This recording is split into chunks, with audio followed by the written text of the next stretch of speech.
Have you ever caught your reflection in the window and thought, for a split second, who is that, only to realize it's you, just a little bit older than you feel on the inside? I think we all have. There's a certain magic in that, isn't there? The feeling that inside, we're still that vibrant, energetic person we've always been. But sometimes, our bodies send us little reminders that time has passed. Maybe you feel it when you get up from the sofa a little too quickly, or when you have to carry the groceries up the stairs. It's in these moments that we start to pay a little more attention. We think about our hearts, our blood pressure, our overall well-being. And that's a wonderful thing. It means we're taking ownership of this beautiful stage of life. It means we want to stick around, feeling good, for as long as we possibly can. And that's exactly what I want to talk with you about today. This is a topic that nobody really discusses, is it? It's one of those things that's private, personal, and often just not talked about. But our health and our happiness don't just stop at a certain age. Our need for connection, for pleasure, for feeling alive, that's a lifelong gift. And just like we learn to lift a grocery bag a certain way to protect our back, or we learn to pace ourselves on a long walk, there are a few simple things we should know to protect our hearts during one of the most personal, private moments of our lives. So, today, we're going to have a gentle, honest conversation about 5 things you should never do while masturbating after 65 to keep your heart happy and healthy. Because taking care of yourself means taking care of all of you, in every way. Let's ease into this by thinking about how our bodies have changed. Think back to when you were in your 20s or 30s. You could probably run up a flight of stairs without getting winded, stay up late, and bounce back from a big meal without a second thought. Our hearts were like young, powerful engines. Now, after a lifetime of hard work, that engine is still running strong, but it's a little more seasoned. It might need a little less stress, a little more predictability. So, the very first thing you must never do, and this is the foundation for everything else we'll talk about, is never ignore your body's signals. Never dismiss what it's telling you. You know, we get so used to our little aches and pains, don't we? A twinge in the knee, a little stiffness in the back. We just chalk it up to getting older. And most of the time, that's exactly what it is. But your heart speaks a different language. It speaks in whispers before it has to shout. When you're being intimate with yourself, it's natural for your heart rate to go up. That's part of the experience. But there's a big difference between a healthy, elevated heartbeat and a warning sign. I'm talking about a sudden, sharp pain in your chest. Or a pain that travels into your shoulder, your arm, or your jaw. I'm talking about feeling dizzy, lightheaded, or nauseous. Or breaking out in a cold sweat that doesn't feel like the warm flush of excitement. If any of these things happen, the absolute worst thing you can do is to tell yourself, "Oh, it's nothing," and keep going. That's like ignoring the check engine light in your car. You might get a few more miles down the road, but eventually, you're going to find yourself stranded. Our bodies are incredibly wise. They send us these signals for a reason. So, the first and most important rule is to listen. Become a good listener to your own body. Before you even begin, take a moment to check in with yourself. How are you feeling today? Is your chest tight? Are you feeling unusually tired or weak? If something feels off, it's perfectly okay. In fact, it's wise to give yourself a pass for the day. Intimacy with yourself should be a source of pleasure and relaxation, not a test of endurance. This brings us to our second point, and it flows naturally from the first. You must never rush. Never treat this like a race you have to win. I know for a lot of us, especially men, there can be a lifetime of habit behind this. In our younger years, it might have been something you did quickly, in private, maybe even with a sense of guilt or urgency. It was a physical release, pure and simple. But now, your body is asking for something different. It's asking for a more mindful approach. Think about how you enjoy a good cup of coffee or tea in the morning. You don't just gulp it down scalding hot, do you? You wrap your hands around the warm mug, you breathe in the aroma, you take a slow, careful first sip, and you let the warmth spread through you. You savor it. The experience of intimacy with yourself after 65 should be approached in much the same way. When you rush, you create a sudden, intense spike in your heart rate and your blood pressure. It's like stomping on the gas pedal of that seasoned engine when it's still in first gear. You're asking your cardiovascular system to go from 0 to 60 in a matter of seconds. That's a shock to the system that we simply don't need. Instead, give yourself permission to slow down. Make it a ritual. This isn't about performance, it's about sensation. Focus on the feeling of touch, on your breathing. Take slow, deep breaths. This isn't just relaxing, it actually helps to calm your nervous system and keeps your heart rate from spiking too dramatically. It's the difference between a sprint and a pleasant, steady walk in the park. You'll find that when you slow down and savor the moment, not only is it safer for your heart, but the experience itself becomes so much richer, so much more satisfying. So, we've talked about listening to your body and never rushing the process. These two things alone can make a world of difference. They set the stage for a healthy, joyful, and safe experience. Now, let's move on to the third thing you must never do, which is all about setting the right environment for yourself. It's something we often overlook, but it's just as important as the first two.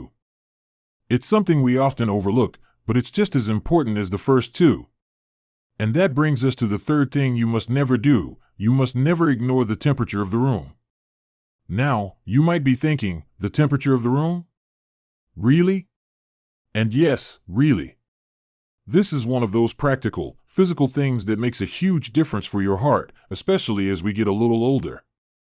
Think about how your body reacts to extreme temperatures. When you step out into the bitter cold, what happens? Your blood vessels constrict. They get narrower to preserve heat for your vital organs. That means your heart has to work harder to pump blood through those tighter spaces. It's like trying to push water through a pinched garden hose. On the flip side, when you're in a room that's too hot, your blood vessels dilate. They open up wide to try and cool you down.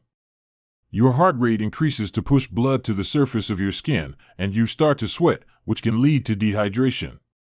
Both extremes, too cold and too hot, put an extra, unnecessary strain on your cardiovascular system. Now, combine that with the natural physical exertion and the rise in heart rate that comes with intimacy. You're essentially adding a second layer of stress on top of the first. It's like asking your heart to climb a hill while carrying a heavy backpack. It can do it, but why make it harder than it needs to be? So, what's the simple fix? Be mindful of your environment. Make sure the room is at a comfortable, moderate temperature. Not too chilly, not too warm and stuffy. If you're someone who likes a cool room for sleeping, that's fine, but maybe have a light blanket nearby that you can use. The goal is to create a space where your body doesn't have to fight against the temperature. You want your body to be able to focus all its energy on the pleasure of the moment, without having to also work overtime just to regulate its own internal thermostat. It's a small, simple adjustment, but it's one of those thoughtful things you can do to show your heart a little extra kindness. And that leads us perfectly into our fourth point, which is all about preparation and patience. You must never forget the importance of hydration and timing.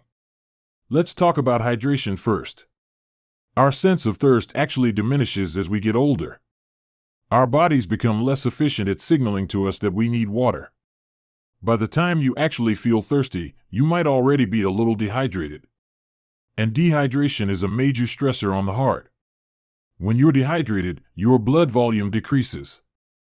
That means your blood gets thicker, and your heart has to pump even harder to move it through your body.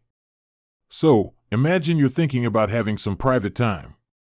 If you're even slightly dehydrated to begin with, and then you add the physical activity, you're putting your heart in a position where it's struggling from the very start. It's not a good feeling, and it's certainly not safe.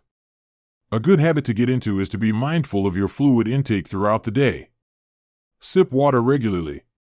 Herbal tea, water with a slice of lemon, these all count. Make sure you're well hydrated before you even think about being intimate with yourself. It's like making sure your car has enough oil before a long drive. It just makes everything run smoother. And then there's the question of timing. This is so important. You must never engage in any strenuous physical activity, including masturbation, right after a heavy meal. Think about what happens when you eat a big, delicious meal. Your body redirects a significant amount of blood flow to your digestive system to help break down all that food. Your stomach is working hard, your intestines are working hard. Now, if you were to immediately engage in an activity that also demands a lot of blood flow, like physical intimacy, you're creating a competition inside your body. Your digestive system and your muscles are both vying for that blood supply. Your heart has to pump faster and harder to try and satisfy both demands at once. It's a tremendous strain. It's like trying to run a marathon right after eating a Thanksgiving dinner. It's uncomfortable, and frankly, it's not very wise. The simple solution is to give your body time. Wait at least an hour or two after a meal before you engage in any kind of physical intimacy. Let your body finish the first job, digestion, before you ask it to take on another one. Your heart will thank you for it. And it's not just about meals. Think about other things that can affect your heart rate. Have you just had a cup of strong coffee? Caffeine is a stimulant. It naturally raises your heart rate and blood pressure. Combining that with the stimulation of intimacy can create an unnecessarily high peak. Be mindful of what you've put into your body in the hours beforehand. A calm body leads to a calm heart. So, we've covered the importance of setting the right environment with temperature, and we've talked about preparing your body with proper hydration and smart timing.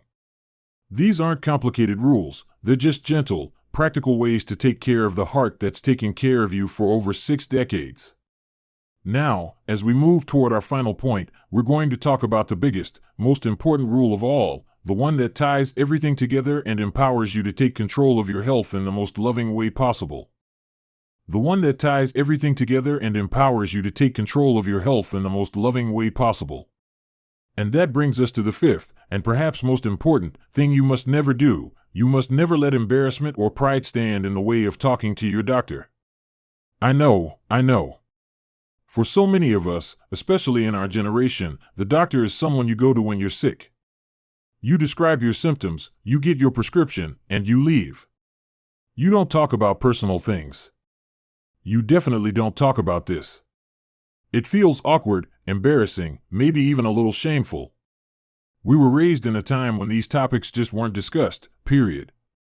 The idea of bringing it up with a physician, even a trusted one, can feel like climbing a mountain. But here's the truth that I want you to hold on to: your doctor is not there to judge you.